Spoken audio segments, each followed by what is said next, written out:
Namaste students, Khusro Bhutiya, IJV Dr. Naran Singh Segot, Assistant Professor Department of Salatan, Faculty of Higher Science, Jyoti Vidyapeeth Women's University.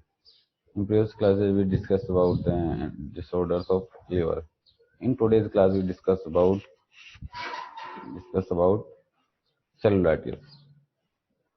What is the cellulitis? You can see cellulitis is a common infection of the skin and the soft tissue underneath. It happens when bacteria enters a break in the skin and spread. The result is infection which may cause swelling, redness, pain, etc. Risk factors of cellulitis: trauma to the skin, diabetes, varicose vein, liver disorder like hepatitis, cirrhosis, eczema, skin disease, psoriasis, chickenpox. It is causes injury that tear the skin, infection after surgery, long-term skin conditions such as eczema, psoriasis, foreign objects in the skin, bone infection underneath the skin. An example is a long-standing open wound that is deep enough to the exposed to the bacteria. Symptoms: cellulitis can appear on almost any part of the body. It usually shows up on damaged skin such as inflamed wound, dirty cuts, area, poor circulation. It needs to be treated by doctor. Common symptoms are redness, red streaking, swelling, warmth, pain or tenderness, leaking of yellow clear fluid or pus. Student, you can see the picture of cellulitis in lower limbs. When to seek emergency care for cellulitis, go to the emergency room if you have any of the following: high fever, nausea, vomiting, reddened area, increased pain, numbness of area. It is investigation. Your doctor will do a medical history or physical exam. The additional procedure include a blood test, X-ray, culture, and sensitive test. Now treatment.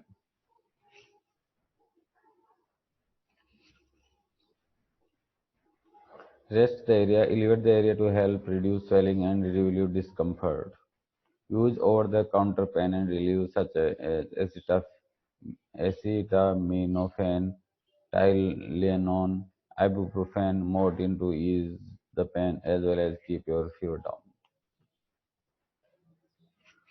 If the infection is not too bad, you can take antibiotics by mouth for a week to 14 days. Your doctor will schedule a follow-up appointment. For your doctor may use IV or intramuscular antibiotic. If the infection is severe, you have other medical problems, you are very young or very old, the cellulitis cover large area in your hand or is close to body like your eyes, the infection worsen even after taking antibiotics for 2 to 3 days.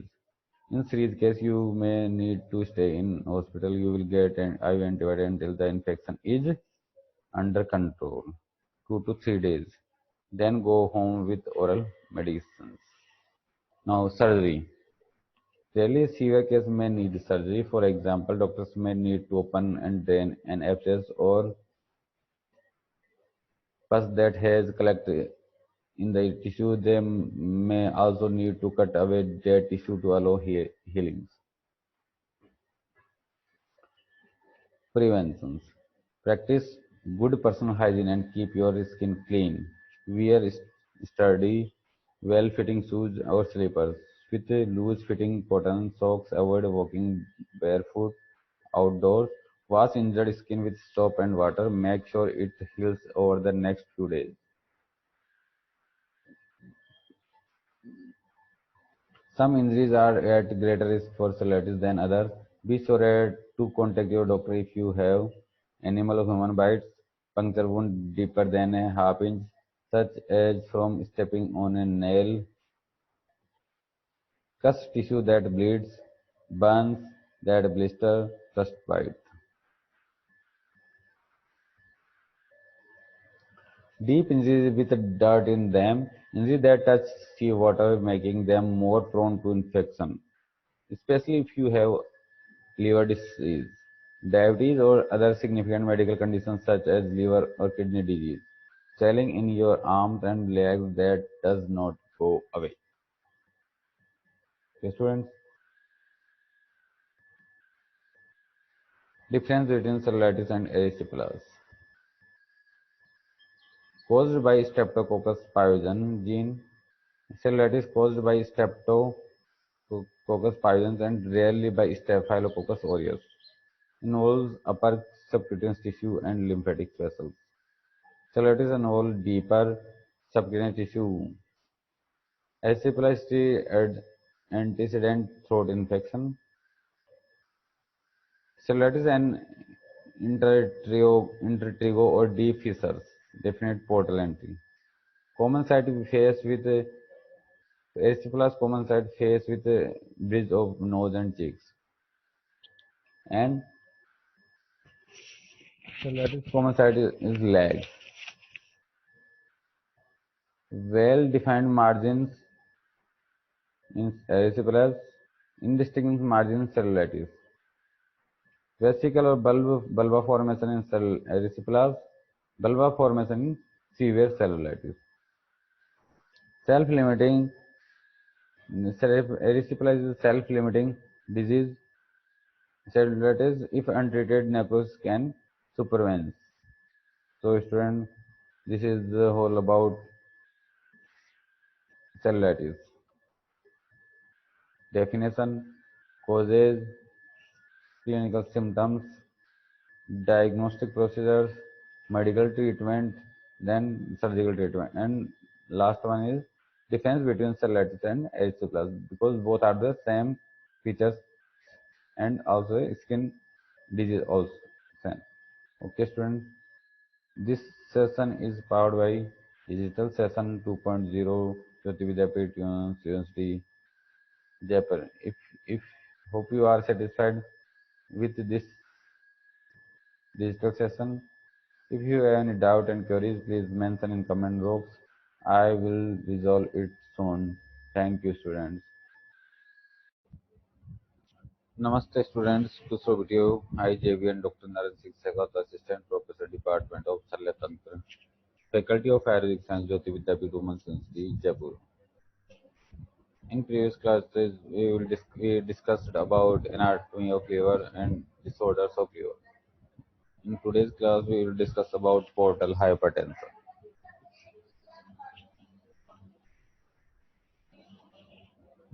In this diagram, you can see the hepatic portal circulation.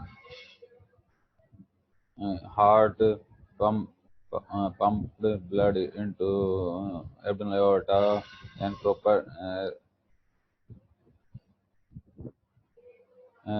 aorta hepatic artery to liver to hepatic veins by inferior vein cava drain to left atrium of right atrium of liver. This is the hepatic circulation. As you can see, uh, splenic vein and superior mesenteric veins drain blood into hepatic portal vein and it drain into liver. Yes, students.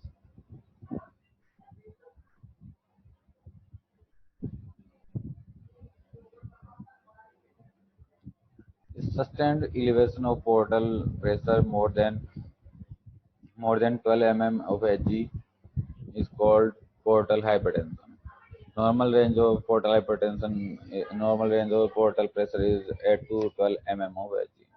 A rise in portal pressure stimulates portal systemic circulation. Portal vein carries 75% of blood flow to liver with all nutrients to maintain its integrity and give 50% oxygen supply to liver. 25% of hepatic blood flow given remaining 50% of oxygen supply to liver. Portal hypertension causes suspensive portosystemic venous collateral information, altered intrahepatic circulation, and increased splenic blood flow. High pressure portal blood is diverted via coronary, short gastric, and esophageal veins into azygous veins. There is increased portal resistance and increased portal blood flow. Increased resistance may be free sinusoidal, and post-sinusoidal. Uh, these are the causes of pre-sinusoidal, extrahepatic and intrahepatic. Extrahepatic portal vein, splenic vein thrombosis, intrahepatic schistosomiasis and sarcoidosis.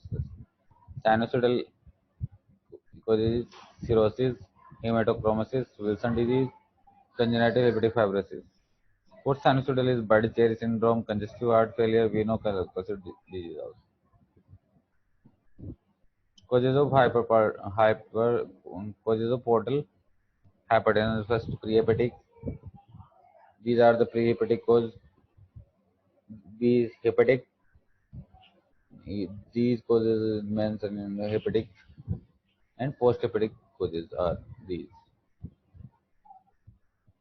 Sides of porta systematic collateral, as you can see, lower end of the esophagus between left gastric and short gastric veins with azygos. Umbilicus between paraumbilical vein and anterior abdominal vein, resulting in caput medusa. Retroperitoneum, bare area of liver, lower end of the rectum. These are the sides of porta systemic collateral. This is the porta systemic collaterals. As you can see that this one is one,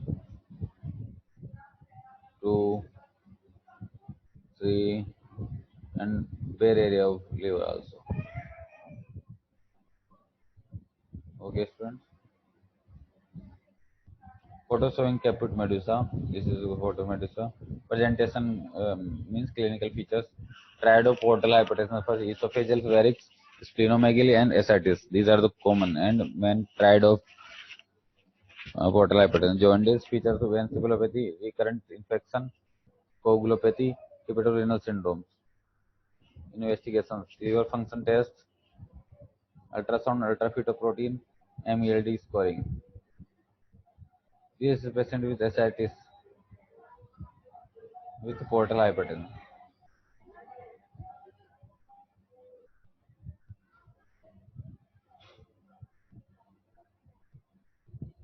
Doppler imaging, HVPG, hepatic venous pressure gradient, splintography. Now management for portal hypertension. First general measures: anemia due to corrected to be corrected. Anemia to be corrected. Nutrition supplementation, injection vitamin K, 10 mg IM for 5 days. Specific measures: treatment of esophageal varix, prevention of hepatic encephalopathy, treatment of ascites, measure of reduced portal pressure, surgery report, a systemic stent, non-selective and selective. Transjugular intrahepatic portal systematic tips. This is the transjugular hepatic portal systemic stent are typically placed by an interventional radiologist under fluoroscope guidance. Access to liver is gained, as the name transjugular suggests, via internal jugular vein in the neck. Once access to the jugular vein is confirmed, a guide wire and introducer seat are typically placed to facilitate the shunt's placement. This enables the interventional radiologist to gain access to the patient's hepatic vein by traveling from superior vena cava into the inferior vena cava and finally the hepatic vein. Once the catheter is in hepatic vein, a gauge pressure is obtained to calculate the pressure gradient in the liver. Following this, carbon dioxide is injected to locate the portal vein. Then a special needle known as calpinto is advanced through the liver parenchyma to connect the hepatic vein to the large portal vein near the center of liver. The channel of the shunt is next created by inflating an angioplasty balloon within the liver along with the tract created by the needle. The shunt is complex by placing a special mesh tube known as stent and endograft to maintain the tract between the higher pressure portal vein and the lower pressure hepatic vein. After the procedure, fluoroscope images are made to show placement. Pressure in the portal vein and vena cava optimized. Drug to reduce the portal pressure like propanol, nadolol, isosorbidide, levotiransferrin final treatment is liver transplant. This pic is showing the tips trans Infradics tips process. Okay, students. This session is powered by Digital Session 2.0 Jyoti Vidyapeeth One City. Hope you are satisfied with this digital session. If you have any doubts or queries, please mention in comment box. I will resolve it soon. Thank you, students.